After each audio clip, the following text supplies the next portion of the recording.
它几乎就是一面镜子，映照出整个加密市场的贪婪、兴衰与恐惧。华尔街不只是回来了，它正在把 Galaxy 当成一场新金融革命的门票。这家公司在每个周期都死过一次，也都重新活过来了。Galaxy 的角色有点像金融界的英伟达，既提供底层算力，又参与生态创新。你可以把它理解成一种金融潮汐效应，当潮水涌入 Galaxy 乘风破浪，当潮水退去，它也最先被拍在沙滩上。大家好，欢迎来到 Money Doc Eric 的频道。今天我们要聊一家公司 Galaxy Digital。那这家公司凭什么再次翻盘？它又有哪些风险？我们今天一起拆解。本期视频我们将从7个部分来展开。首先，我们要先聊一下它的股价表现 ，Galaxy 是怎么一点一点从低谷爬起来的。然后我们了解公司概况和核心的业务结构，接着拆解它所处的行业格局，看看它的竞争对手是谁，然后就来到了基本面分析，最后用一页图来带你看清它的多空逻辑。如果你看到最后，你就会知道 Galaxy Digital 到底是新的金融巨头，还是下一场幻觉。那 Galaxy Digital 的股价走势几乎是整个加密市场情绪的放大镜了。如果你把 Galaxy Digital 的股价拉长到7年来看，它几乎就是一面镜子，映照出整个加密市场的兴衰、贪婪与恐惧。2018年的时候，公司在多伦多交易所上市，那个时候比特币刚刚经历了暴跌，市场是一片冷清的。Galaxy 的股价几乎没有人关注，在2美元到3美元区间徘徊。那投资者呢，形容它就像冬眠中的野兽。直到2020年，比特币重启，那伴随机构入场，灰度信托崛起，特斯拉喊单， Galaxy 的股价在1年内翻了好几倍。那到2021年第4季度的时候，比特币创下了历史新高， Galaxy 也冲上了巅峰，市值突破了100亿。那一刻很多人就觉得加密版高盛真的要诞生了。但是我们需要注意，泡沫来得快，破的就更快。随着时间的到来，我们进入到了2022年。那随着美联储加息，流动性的紧收，再加上 FTX 的崩盘，整个加密信任体系瓦解， Galaxy 的自营资产缩水超过 70%， 账面亏损一度高达数亿美元，股价也从高点一路腰斩再腰斩。那个时候的 Galaxy 从风口上的独角兽变成了寒冬里的幸存者。那转折点就出现在了2024年的第2个季度，公司宣布进入代币化股票赛道，也就是把传统金融资产放到链上交易。那这一消息重新点燃了市场，股价在短短几个月里几乎翻倍。然后我们就来到了2025年的第1个季度，虽然财报显示仍然有亏损，但是比特币复苏，交易量回升， Galaxy 的估值再次回到了市场视野。它不再只是一个加密牛熊的跟随者了，而是开始被视为 AI 金融与链上资本的交汇点。那我们如果把 Galaxy 的发展拆成4个阶段，我们就可以看到一部加密时代的商业纪录片。第1个阶段就是2018到2019年的时候，那个时候是上市初期，当时是加密熊市，公司股票低迷，亏损扩大。但是呢，他选择默默地打地基，建立基础设施，为后面的爆发做准备。第2个阶段就是2022年到2021年的时候，牛市爆发，比特币涨幅超过了 400%， 那 Galaxy 的股价也暴涨了8倍。加密华尔街的概念就从那个时候彻底出圈了，成为了风口的明星。然后来到了第3阶段，就是2022到2023年，那个时候就是寒冬崩塌，市场流动性紧缩，利率上升， FTX 的倒下带来了连锁反应， Galaxy 的资产缩水，亏损急剧扩大。第4阶段就是2024到2025年，到今年就是一个复苏回暖的阶段，美联储转向，比特币复苏，那 Galaxy 借势推出了 tokenization， 也就是代币化资产新业务，再次迎来了估值回升。也就是说，这家公司在每一个周期都死过一次，但是呢，也都重新活过来了。好了，然后我们再看一下，其实呢 Galaxy 的股价波动其实是和比特币的价格几乎是绑在一起的。从历史数据来看，两者的关系系数大约是正的 0.8%。也就是说，在比特币涨的时候，它几乎是一定跟着涨的，但是比特币下跌的时候，它也一起趴下。为什么呢？其实我们从图中就可以看出来了。因为 Galaxy 它其实不只是一个投资型的公司，它还是一个加密资产的生态平台。当比特币价格上升的时候，整个市场的交易活动会变多。那 Galaxy 的交易手续费、资产管理收入、投资回报都会同步增长。那反过来，比特币下跌的时候，交易量减少，流动性紧缩，它的各项业务都会受到直接的冲击。换句话说 ，Galaxy 兼具的其实是加密资产公司与金融服务公司的双重属性。所以当比特币上涨的时候，它的资产是升值的，那么投资和收益就会爆发。那么当比特币在下跌的时候呢，交易量萎缩，账面亏损扩大。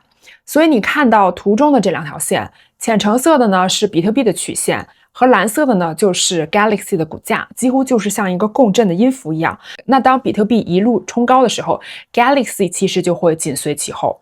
那当市场信息崩塌，它又会成为了一个下跌的放大器。所以说总结来看， Galaxy 是加密市场的高贝塔标的，也就是说它其实就是一个比特币情绪的放大版。那其实除了比特币的价格，还有一个更隐秘的幕后推手操纵着 Galaxy 的波动，那就是美联储的利息周期。统计显示，从2018年到2015年 Galaxy 的股价与联邦基金利率变动的相关系数是负 0.78， 几乎呈现了强烈的反向关系。所以简单来说，就是利率越低 Galaxy 越活跃，利率越高 Galaxy 越萎靡。那么我们可以看到，在2020到2021年的低利率时期的时候，全球流动性泛滥，资金疯狂流入风险资产， Galaxy 跟着整个加密市场暴涨。但是呢，到了2020年的时候，美联储开始激进的加息了，流动性抽离，投资基金被迫退潮， Galaxy 的股价相应暴跌了 70%， 几乎是和加密市场一起蒸发的。随即到了2024年，那市场就开始压住降息，资本又重新回到了比特币、以太坊甚至代币化资产上面，那 Galaxy 的股价也随之回暖，重新成为了情绪管理的晴雨表。所以其实你可以把它理解成一种金融潮汐效应，当资金潮水涌去， Galaxy 乘风破浪，那么当潮水退去的时候，它也就是最先被拍在沙滩上的。所以 Galaxy 的波动不仅受到加密周期影响，也受宏观流动性的支配。它既是区块链时代的杠杆放大器，也是华尔街情绪的晴雨表。那么我们前面提到 Galaxy 的股价和加密市场息息相关，但是真正让它重新回到聚光灯下的是华尔街机构的入场。目前呢， Galaxy 已经被一线机构重仓持有，包括 BlackRock、木头姐、Fidelity 以及富兰克林资金等等。这个就意味着传统金融已经不再把它当作加密题材股了，而是把它视作成一个数字资产银行的雏形。那么机构的逻辑也非常明确，第一点呢，就是他们看重 Galaxy 在代币化资产赛道的布局，认为这个是2025年最具潜力的金融创新方向。第二点呢，就是他们把 Galaxy 放在与 Circle、Coinbase Institutional 同一维度上的比较，认为它是下一代资产管理公司中兼具技术和资本双重属性的玩家。那么从股权结构来看，机构投资者目前持有的股份是超过了 55%， 而公众投资者持有的股份是 42.6%， 那内部个人股东持有的股份呢，则是 2.37%。这个说明其实 Galaxy 的走势已经不再是由散户的情绪主导了，而是更多反映出华尔街资金的态度。那么我们再看下一张表就更加的直观了。Fidelity 是目前最大的股东，它的持股比例接近了 13.7%， 季度增持将近了30%，而 Vanguard 呢，它排在了第二，持股比例接近了 8%。 那么排在第三名的呢是 Bayasny 资产管理公司，它的持股比例接近了 3%， 而且呢还是在持续的持仓的。更值得注意的是 BlackRock 市值在过去一个季度暴涨了 518%， 那像 Juder Capital 更是增长超过 1200%， 那这个在机构资金当中属于非常罕见的增持幅度。这一背后反映的是一个趋势，那就是当传统资金开始配置链上资产的时候， Galaxy 正成为了他们的桥梁。它不是一个单纯压住比特币的投机标的了，而是压住未来整个金融代币化的新体系。那华尔街其实不只是回来了，他们正在把 Galaxy 当成一场新金融革命的门票。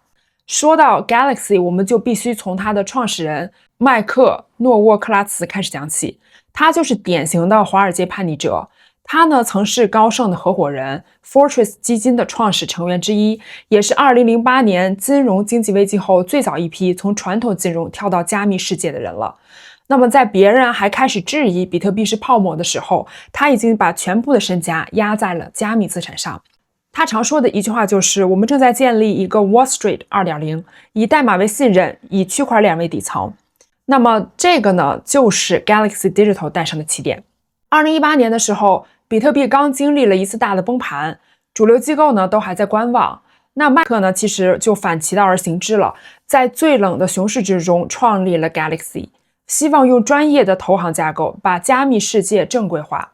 那么如今的 Galaxy 呢，总部设在了纽约，但是呢，在多伦多、伦敦、香港都设有团队。截至到2025年，员工超过了500人。而后呢，他选择在加拿大多伦多交易所 TSX 上市，是因为那里的监管环境更加的灵活，能够让 crypto 相关的业务合法又灵活的运作。那这家公司其实从第一天起就不只是做交易的玩家了，它是在布局一个更大的金融版图。那其实 Galaxy 的商业模式是很独特的，你可以把它理解为3家公司的合体。第一家呢，就是数字资产银行，它做的事情类似于高盛，帮助项目融资、并购、发行结构化产品，这部分收入主要来自咨询费和承销费。第二个就是它是加密资产管理机构，旗下管理资金 ETF 还有机构投资组合，像传统资产管理一样收取管理费和业绩提成。那么第三个呢，就是它还是 Web3 和 AI 的基础设施服务商，这一块是它近2年的重点了。它提供算力租赁、节点运营、代币化资产发行服务等等，这个也就是所谓的 tokenization infrastructure。那这个就意味着 Galaxy 不只参与市场波动，更是搭建整个的数字金融的水电煤了。所以总结下来看， Galaxy 不是交易 crypto 的公司，它是在重塑整个数字金融的价值链。那么从愿景上来讲， Galaxy 想做的其实就是一个桥梁。他想做的这个桥梁呢，就是在传统金融，也就是 TradFi 和去中心化的金融 DeFi 之间搭建一个可监管、可扩展、可连接的一个通道。他们提出的长期目标是有3点。第一点就是把传统资产上链，比如说像债券、基金、股票等等都能够 tokenize。第二点呢，就是建设合规的 Web3 金融基础设施。第三点呢，就是用 AI 驱动的风控和数据系统，让加密金融更加透明、更加可控。这个也对应了 Galaxy 的3大文化关键词，就是创新、信任和透明。比如说，它是全球第一家推出上链股票的上市公司，并且定期发布链上可验证的财务报告。同时呢，与 Superstate、Solana 等生态合作，探索 AI 和区块链的融合。那么在组织架构上， Galaxy Digital 已经不再是一家单纯的美国公司了，它的业务遍布全球，背后是一支跨越美洲、欧洲、亚洲的多元化团队。从部门构成上来看， Galaxy 主要分成了4大板块。第一板块就是投资银行部，它负责加密与区块链项目的融资、并购和结构化设计。第二大板块就是资产管理部门，管理公司旗下的基金、ETF 以及机构客户投资组合。第三点呢，就是深挖与 AI 基础设施部，提供算力租赁、节点运营以及代币化资产的技术支持。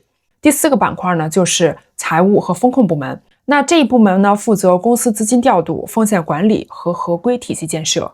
这4个部门的协作，让 Galaxy 同时具备了金融机构的稳定性和科技公司的灵活性。从地域布局来看，总部呢是位于纽约的，这里是公司的大脑和核心决策中心。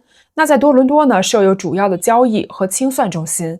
这个也是 Galaxy 选择在加拿大上市的重要原因，因为它的监管更灵活，业务扩展的空间更大。那么伦敦的团队主要是负责欧洲市场的机构客户服务，无论是基金、银行还是家族办公室，他们都在这里和 Galaxy 展开合作了。而在香港， Galaxy 建立了面向亚洲市场的前哨基地，专注于 Web3 项目和代币化资产合作。在这里呢，它与本地政府、交易所以及亚洲基金都有密切往来。可以说，这是一家真正意义上的全球金融科技公司，多地团队同一个使命，让金融数字成为了现实。这个也是为什么无论你身处纽约的金融区、伦敦的金丝雀码头，还是香港的中环，你都能看到 Galaxy 的身影。所以说，它不是一家 crypto 公司，而是一家用全球资源重新定义数字金融基础设施的机构。好了，那么如果前面的几页讲的是 Galaxy 的结构、业务和布局的话，那其实这一页讲的就是它的灵魂。Galaxy 的品牌精神，透明、创新和连接。那么我们先说它的第一个词，透明。在整个的加密行业，信息是最稀缺的资源。Galaxy 呢是少数几家把透明做成公司制度的企业，所有投资报告都可以上链验证，财报、交易量、基金净值全都定期发布，任何人都能够查得到。那这个在过去高度不透明的加密世界，其实是一次真正的突破。那第二个呢，就是创新。为什么说它创新呢？是因为 Galaxy 不只是投资 crypto， 而是不断用新的方式重塑金融。比如说，它推出了 tokenized GLXY 股票，让自家股权可以在区块链上可追踪、可交易，成为全球第一家上链上市的公司。那这个不仅是一种象征，更是在向市场传递信号。未来的金融不只是数字化，而是上链化。那第三个词呢，就是现在最能体现 Galaxy 本质的，就是连接 connectivity。它把 AI、区块链和传统金融连接在了一起，通过与 Superstate、Solana 等生态合作，搭建起一个贯通 Web2 与 Web3 的新基础设施。从算法到算力再到资本， Galaxy 想做的就是让这些系统真正的互通。所以说，当我们说 Galaxy 不只是 crypto 故事的延续的时候，这个就不是一句口号了，这个已经是它的核心使命了。它是站在传统金融和去中心化金融的交汇点，开启一个金融创新纪元的起点。那这家公司相信，未来的信任不是写在合同里的，而是写在代码里的。未来的银行不在华尔街，而是在链上。然后我们再来看一下它的核心产品和营收结构。那很多人一提到 Galaxy Digital，第一个反应往往就是这不就是一家炒币公司吗？其实完全不是的。Galaxy 其实早就不是靠炒概念生存的公司了，它是一家有清晰营收结构、有实质业务的综合性金融科技公司。那简单来说，它的商业引擎早已经成型了。到现在为止， Galaxy 其实主要是靠三大支柱来赚钱。第一个就是交易业务，它带来市场流动性和短期收益。第二个是资产管理，为机构客户提供稳定的现金流。第三个呢是基础设施和代币化，这个是公司高速增长的核心引擎。那这三条线一起运转，让 Galaxy 既能赚短期的钱，也能布局长期的未来。好了，我们现在先来看第一部分交易业务，这一块占公司营收的大约40%，是 Galaxy 最具弹性，也是最能快速赚钱的板块。它的主要业务包括场外交易、做市、结构化产品，还有跨交易所套利和衍生品对冲。那说白了就是帮市场提供流动性。当别人恐慌的时候，它敢于接盘；当市场波动大的时候，它靠套利赚价差。那它的收入主要是来自3个部分：佣金、价差还有库存收益。然而最有意思的就是这个部分的业务对市场波动极为敏感。那当行情越热，交易量越大的时候，它赚的越多。所以有人说 trading 也就是交易就是 Galaxy 的呼吸系统。那加密市场越活跃，它的氧气就会越充足。一旦行情转暖， Galaxy 的交易部门往往就是最先复苏、最先暴涨的。那么我们接下来看第二个板块，资产管理。那这一部分呢，占营收大约的1/3，是 Galaxy 最稳定、最抗波动的现金流来源。它旗下的产品体系其实已经非常完善了，包括加密指数基金、比特币和以太坊 ETF， 那还有面向 DeFi 与 Layer 2的生态的主题基金了。那么它的客户是谁呢？从 Fidelity、BlackRock 这样的资产巨头，到家族办公室、大学捐赠基金， Galaxy 的客户几乎覆盖了整个机构金融圈的顶级玩家。它的赚钱方式其实很传统，就是靠管理费和业绩提成。管理规模越大，表现越好，那收入自然就越来越高。所以其实可以这么说， Galaxy 其实是传统机构踏入加密世界的桥头堡，它让华尔街的钱有了进入区块链的通道。那么下一部分其实我们要讲的就是 Galaxy 增长的最快的业务，也就是基础设施与代币化。那么虽然目前占营收的比率大约是为1/4，但是它的增速已经超过了70%。这一块业务可以分成3条主线。第一个呢是租赁 AI GPU 与数据中心，这个是为 Web3 和 AI 项目提供算力支持的。第二个呢是区块链节点托管和矿机运维，稳定输出基础设施服务。第三个就是资产代币化，也就是把传统金融资产搬上区块链。2024年第二季度的时候 ，Galaxy 推出了代币化股权，成为了全球第一家把自家股票上链的上市公司。这件事情的意义非常重大，它意味着未来的股票、债券、基金都能够像稳定币那个样子，被程序化、被追踪，甚至是被分割成更小的份额。所以换句话说 ，Galaxy 正在让金融资产真正实现可编程化。这个不仅仅是技术创新，更是金融体系的重新定义。它让传统金融开始向链上金融过渡了。那么从这张表，我们其实可以很清楚地看到 ，Galaxy 的3大收入引擎已经形成了非常均衡的格局。第一部分是交易业务，占比大约40%，它的特点就是周期性强，对市场的活跃度非常敏感。那行情一热，交易量上升 ，Galaxy 的收入就会立刻被放大。第二部分呢，就是资产管理，占比30%多。这一部分增长稳定，是 Galaxy 最稳固的现金流来源。那随着越来越多的机构资金进入加密市场，比如说像基金公司、家族办公室、大学捐赠基金等等，都在通过 Galaxy 布局数字资产。第三部分呢，就是基础设施和代币化，大约占了1/4。这块就是增长速度最快的部分，它背后受益于人工智能和区块链的融合。包括算力租赁、节点运维，还有金融资产上链的实践。那这部分业务的扩张正在推动 Galaxy 从金融服务公司走向数字金融基础设施的角色。所以整体来看 ，Galaxy 已经从短期交易为主导的公司，逐步转型为以长期资产和基础设施为核心驱动力的企业。这个让它既能在牛市中高速增长，又能够在熊市里保持稳定。所以说，它的商业模式已经具备了多引擎、抗周期、高弹性的一个特点。它不再依靠单一市场情绪了，而是靠完整的生态系统，在波动中稳步成长。那么前面我们已经看到 Galaxy 的3大业务板块，那就是交易、资产管理以及基础设施与代币化了。那么这个是让它无论是在牛市还是在熊市，都能够保持一定的现金流和成长空间。但是问题来了，在这样一个竞争激烈、变化极快的加密金融世界里面 ，Galaxy 究竟处在什么位置？它到底是新金融革命的参与者，还是正在主导这场革命的玩家呢？接下来我们就从整个加密金融的版图出发，来看一看它在这场结构性变革中的角色。那么从银行到区块链，这几年全球金融体系正在经历一场版图重塑。以前的金融世界核心呢就是银行，而现在金融的权力中心正在被技术公司一点一点夺走。传统银行负责存贷和清算，而新的金融玩家则在重新定义信任、资产和交易。这个就是所谓的加密金融机构化的阶段。在这张版图上，我们可以看到几个典型的代表。第一类就是银行型，比如说像 Silvergate， 它曾经连接的是美元和加密世界的重要通道。虽然它现在已经倒了，但是它开创了加密银行的雏形。第二个呢，就是交易类，比如说像 Coinbase， 它为机构客户提供加密资产交易和托管服务，是最接近合规版币安的存在。那第三类呢，就是托管类，比如说像Fireblocks 等等，专注于安全托管与链上合规的服务，是机构入场的基础设施。第四类就是支付和稳定币类的公司，比如说就是像我们之前分析过的 Circle。那么 Circle 发行的 USDC 几乎成为了美元在链上的影子。而第五类就是我们所说的 Galaxy 所处的位置，基础设施类金融机构。它呢不像金融那样只做清算，也不像交易所那样靠手续费吃饭。Galaxy 同时涉足的是交易、基金、AI 算力、节点托管以及资产上链。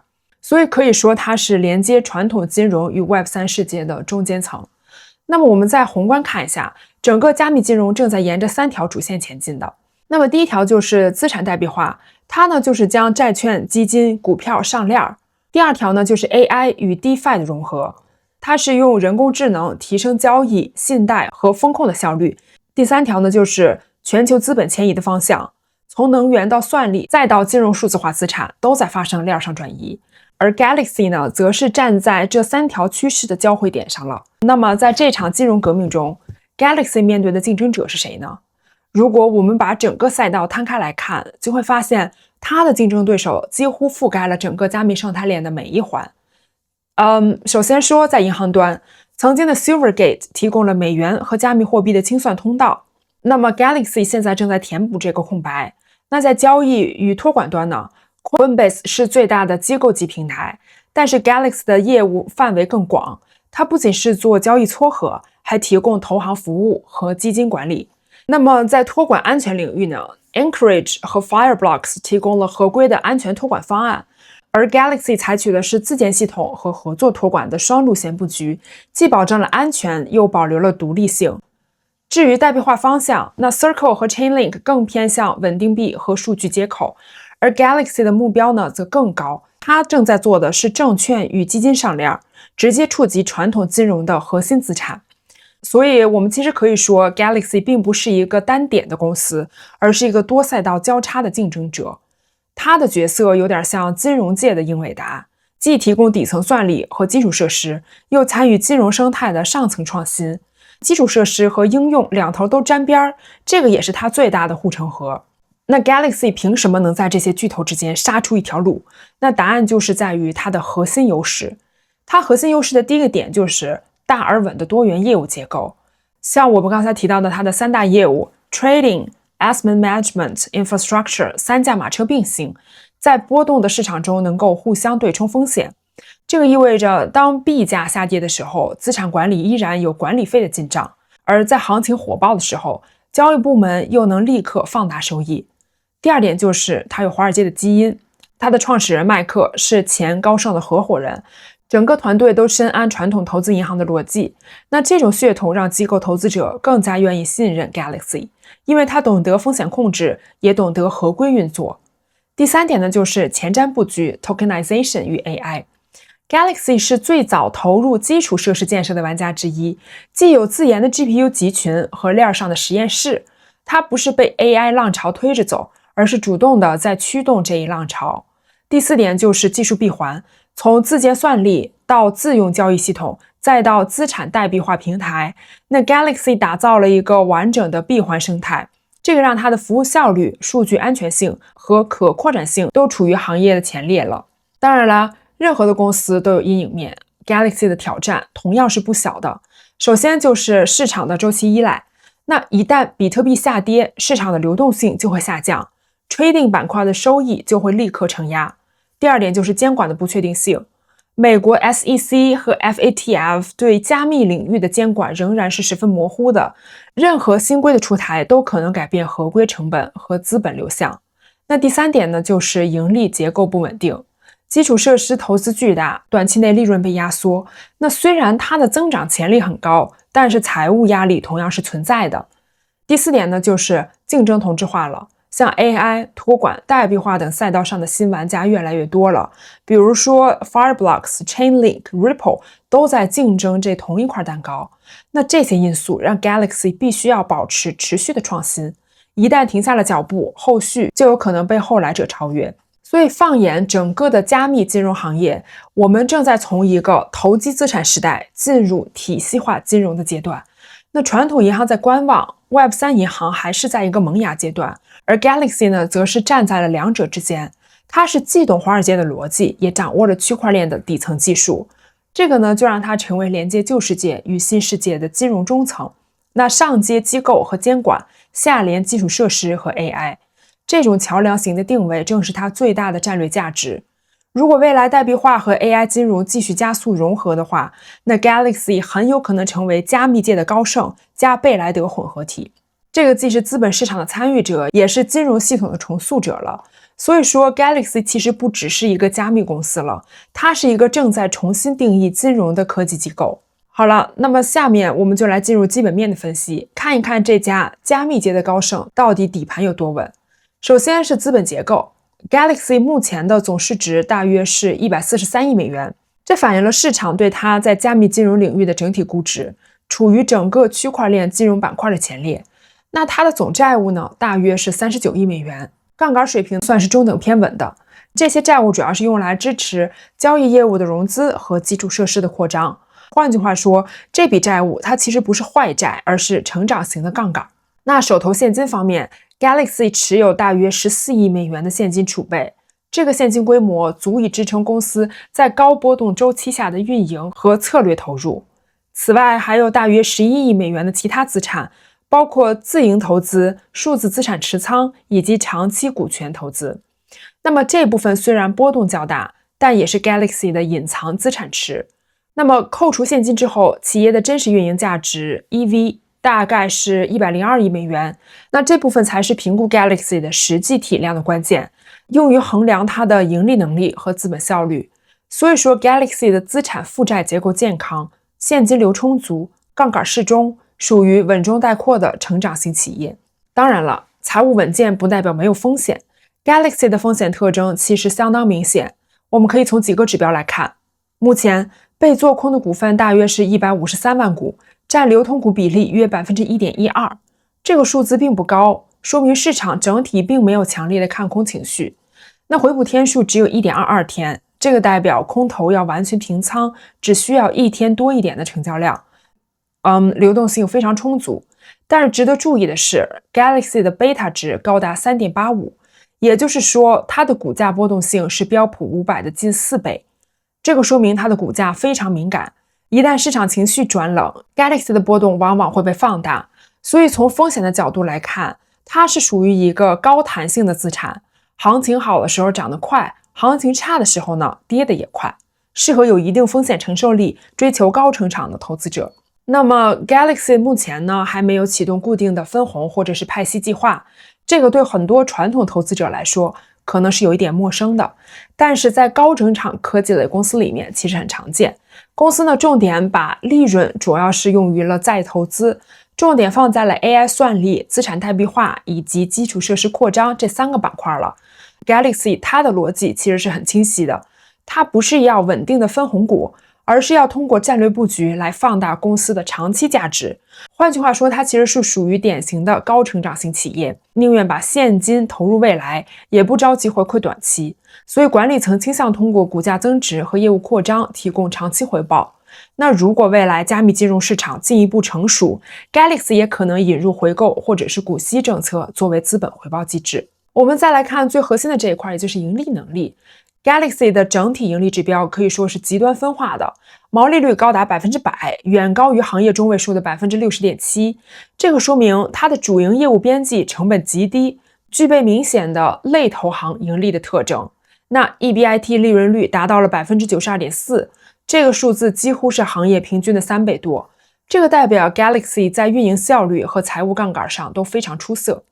不过呢，净利润率目前是负 12.8%。这意味着虽然经营业务很强，但是投资收益的波动以及币市估值浮动仍然拖累了整体的利润。那股东权益回报率 ROE 为负 8.2%， 这个主要是因为 Galaxy 的资产扩张周期还没有完全转化为收益。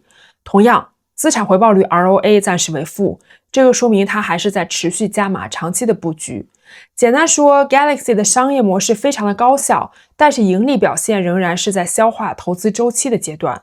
所以说，一旦市场回暖，利润释放将是非常可观的。我们再来看一下它的成长性。那目前呢，它的成长性评级只达到了一个 B 减的评级。这个分数的含义就是过去1年受周期压制，短期承压，但是中长期增长潜力是依然很强的。那我们来看一下数据。过去1年，公司营收同比下滑 82.78%， 远低于行业平均的 7.59%。主要原因是在于2024年加密市场进入了盘整期，那不论是比特币的价格还是整体交易活跃度都出现了明显回落。Trading 板块的交易收入下滑是造成整体营收负增长的核心原因。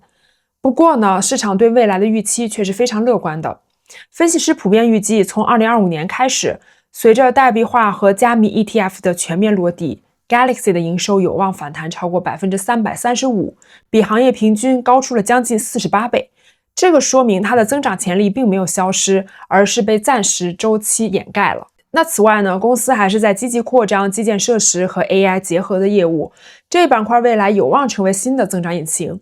所以说，其实 Galaxy 的成长性并不稳定，但是它的弹性极强，所以在这里给出了一个 B 减的评级，反映的就是短期承压、长期看涨的一个中性判断。那么我们再来看它的估值，它的估值是一个 C 减的评级。一句话来总结就是估值高、波动大，市场信心在前，但是业绩兑现在后。那整体来看，它目前尚没有形成一个持续的盈利，因此市盈率暂时没有参考意义。分析师的盈利预测分歧较大，也让市场定价偏向于情绪主导了。从估值的角度来看，企业价值和销售额的比率为 3.17 倍，略高于行业中位数的 2.97 倍。这个说明市场已经在给它成长溢价了。但是问题在于盈利恢复的进程还不算稳定，这个让未来的企业价值和 EBITA 的比值估值的空间存在下修的风险。那我们再来看市净率， Galaxy 高达了 4.27 倍，而行业平均只有 1.18 倍。这个意味着投资者非常看重它在 AI 算力与代币化资产方面的潜在价值。不过呢，市现率高达了 73.81 倍，比行业平均 9.37 倍高出近7倍。这说明 Galaxy 的现金流极其波动，资本支出大，代币化资产变动频繁，这个让估值的稳定性大打折扣。因此呢， Galaxy 现在的估值反映了市场的信心，而不是利润的现实。短期内定价偏高，波动显著，那 C 减的评分则是代表它的好故事已经定价了，结果呢是还需要验证的。然后我们再来看一下同业对比，我们把 Galaxy Digital 放在整个资产管理和托管行业的赛道里，与几家传统金融巨头做对比，你会发现一个非常有意思的现象。那虽然 Galaxy 是加密原生公司，但它的市值和传统老牌资产管理巨头已经处于同一量级。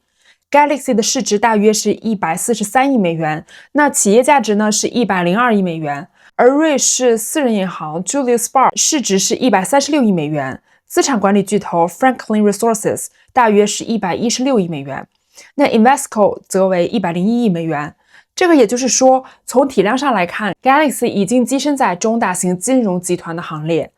但是呢，它的特别之处在于员工规模极小， Galaxy 只有528名员工，而同规模的 Franklin Resources 约有1万多人，这个意味着它的人效极高，结构极轻，属于典型的科技驱动型金融机构。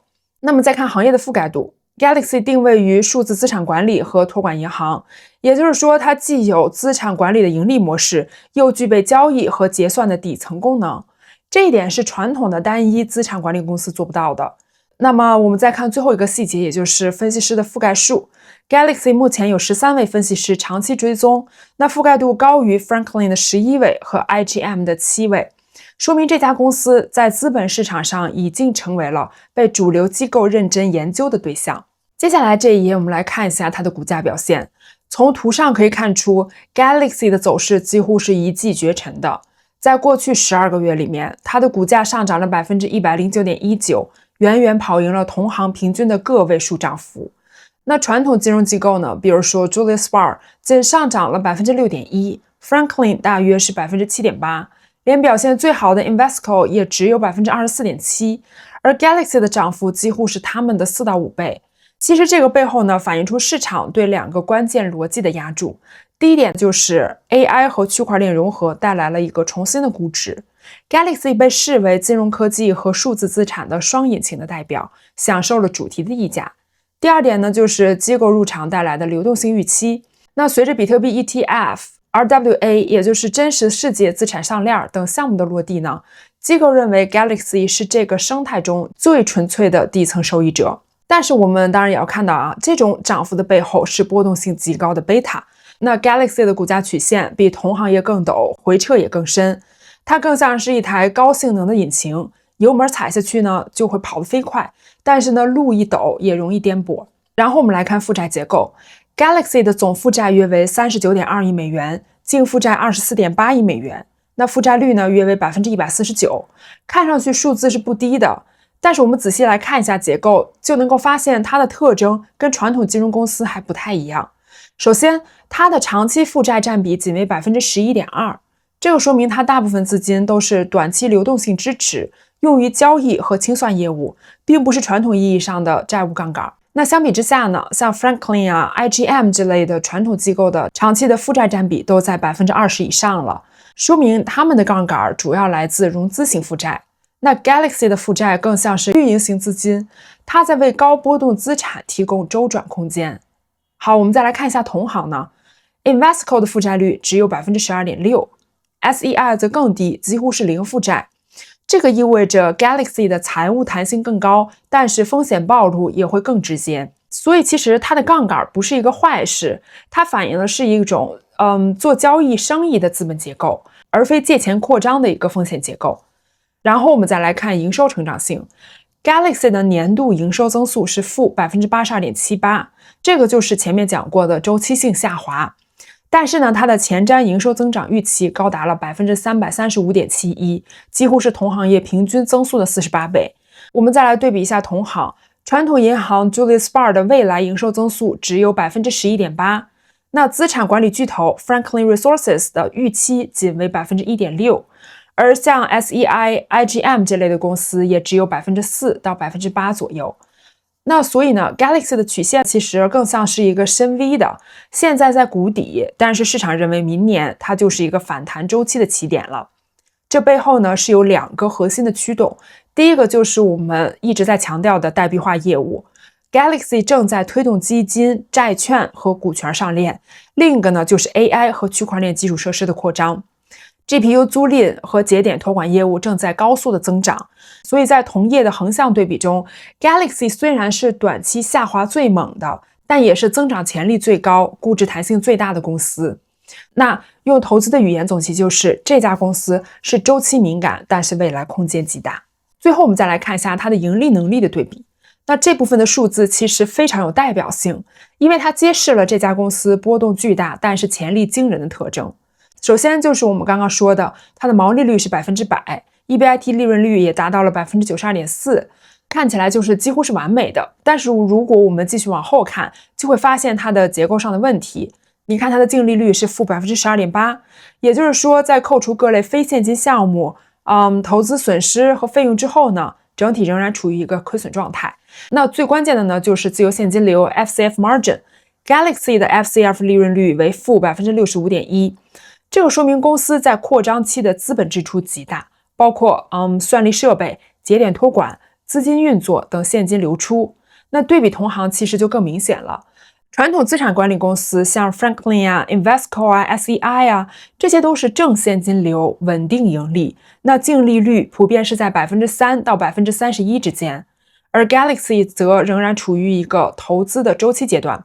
那再看回报率，ROE 呢是负 24.97%， ROA 是 2.1%， 这个说明 Galaxy 的资产效率还不算差，但是盈利杠杆仍然没有形成。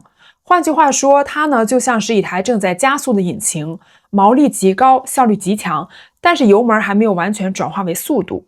那综合来看，它其实是在同行业中具备一个成长性，也是最具备波动性的公司。它不像传统金融那样稳定的赚钱，更像是一家金融科技平台，靠创新与速度取胜，靠周期和信心生存。所以说它其实代表了一个新的趋势，那就是金融的下一阶段不再是传统和加密的对立，而是一个两者的融合。好，那么说完了它的基本面，我们再来看一下市场的专业判断。目前覆盖 Galaxy Digital 的分析师中，有 60% 给出了买入或者是优于大盘的评级，那 30% 维持中性持有，只有 10% 认为当前应该卖出或者是表现不佳，那整体评级属于适度买入。这个代表市场对这家公司处于中长期的乐观，短期的谨慎的一个态度。那支持买入的分析师呢，主要是看好 Galaxy 在加密金融复苏周期中的领先地位。他们认为 Galaxy 在代币化资产、AI 基础设施以及数字托管银行方向都有一个明确的布局，未来有机会成为传统金融和加密世界之间的桥梁性公司。而持中性观点的分析师呢，则担心那当前股价已经反映了大部分增长的预期了，短期盈利波动太大，需要等待加密市场的情绪企稳。至于那 10% 的看空派，他们的担忧则集中在3点。第一点就是 Galaxy 的自营交易业务波动太高，第二点就是杠杆风险仍然存在，那第三点呢，就是监管框架的不确定性可能限制业务的扩张。所以总体来说，市场的态度就是认可它的潜力，但是还是要提醒它是有风险的。那投资者呢，在短线操作上仍然是要保持谨慎。然后我们再来看它的目标价区间，我们从数字出发来看一看市场对 Galaxy 未来走势的判断。它当前的股价约为 52.92 加元，而分析师给出的平均的目标价是 42.11 加元，最高目标价呢是 50.86， 最低目标价是 33.52。 这个意味着目前呢股价高于平均目标价约 26%。换句话说，市场的短期情绪略微的偏乐观了，价格可能提前反映了未来的增长预期。但是我们从区间上来看，也就是33到51加元的这个区间，分析师他的分歧其实是很大的。有人认为 Galaxy 会继续突破新高，也有人认为当前估值过高。那这种分歧其实正是它的特征所在，它是高波动、高预期和高风险。分析师认为它的未来空间极大，但是同样容易受到加密市场和政策波动的影响。那如果按照平均目标价来算， Galaxy 目前隐含的下行空间约为 20%， 但是这个并不代表看空啊，而是市场认为短期涨幅过快，需要一个回调或者是盘整期。所以总结来看呢，它仍然是市场长期看好的标的，但是它的估值已经提前透支了部分未来。下一步的股价表现取决于加密金融是否真的迎来了复苏。那 Galaxy Digital 呈现的其实是一个非常鲜明的两面性，它像是成长股一样拥有爆发力，也像周期股那样充满了波动。所以专业机构的态度其实已经说明一切了。短期呢要观望，中期呢是看涨，然后呢长期是值得押注的。最后我们再来看一下多空总结，看看市场上支持者和质疑者到底是压什么逻辑，又在怕什么风险。首先我们站在多头的角度，市场呢对 Galaxy 的期待非常的明确，它被认为是加密金融基础设施的领跑者，在下一轮牛市之中呢有望成为加密板块的高盛和贝莱德的组合。首先我们来看第一点，它是加密复苏周期的直接受益者。随着比特币的减半，机构资金回流， Galaxy 的交易、资产管理和作弊业务将优先复苏，它的业务结构天然与市场的情绪挂钩，行情一旦转暖就会立刻爆发。那第二点呢，就是 Galaxy 拥有极高的业务多元性，它呢并不是只做加密投资银行的，而是横跨投行、资产管理、矿业、自营交易等多条战线。那这让公司形成了一个完整的生态飞轮，无论行情涨跌，总是有一个板块是在驱动盈利的。第三个亮点就是资本市场的先发优势， Galaxy 是北美唯一一家上市的全链路的加密金融平台，在合规、品牌、流动性上都远超竞争对手。这个呢，让它在机构资金布局加密资产的时候，几乎是唯一的正规入口了。此外，它的财务弹性也非常高，比如说高毛利结构叠加市场敏感度强的业务模式，那意味着一旦行情反弹，利润爆发力就会非常可观。我们最后看一个点，就是行业的整合机会。那随着小型交易所和托管平台被淘汰， Galaxy 有机会通过并购强化生态护城河，进一步扩大市场份额。所以说多头认为 Galaxy 是下一个周期的平台型赢家。那如果说上一个周期是属于交易所的，那这一轮的主角可能就是 Galaxy 了。当然了，另一边的空头也有他们的逻辑了，他们的核心观点就是 Galaxy 虽然增长快，但是风险也同样高。首先就是盈利高度依赖市场行情，那营收的利润几乎完全跟随加密资产价格波动。那么在市场冷淡的时候，公司业绩下滑比传统金融更加的剧烈。其次呢，就是现金流压力仍然很明显，过去12个月自由现金流为负 65%， 那这代表公司需要不断投入新资金来维持扩张，稍有融资不顺就可能被迫收缩。那第三个呢，就是估值已经偏高了，当前股价是 52.9 加元，明显高于分析师平均的目标价 42.1， 这说明短期市场可能已经透支乐观预期。那如果后续业绩兑现的不及预期，股价就容易回调。那在监管层面也是空方最担忧的部分，美国与加拿大的加密金融监管政策仍然在调整阶段，任何政策变化都可能对 Galaxy 的业务合规性造成影响。最后就是杠杆和波动性风险了。Galaxy 的负债率达到了 149%， 那远高于行业平均水平了。这意味着在行业向下的时候，它的风险敞口也更大。所以说，空方的结论就是 Galaxy 其实是一匹高杠杆、高波动的赛道黑马。一旦行情顺风，它就能飞得更快，但是一旦逆风，也会第一个掉队了。那综合两方的逻辑，市场的主流判断其实就是 Galaxy 是属于适度买入的。短期来看，估值确实偏高，需要等待价格调整或者是新的催化事件，比如说 ETF 流量提升、监管放松等等。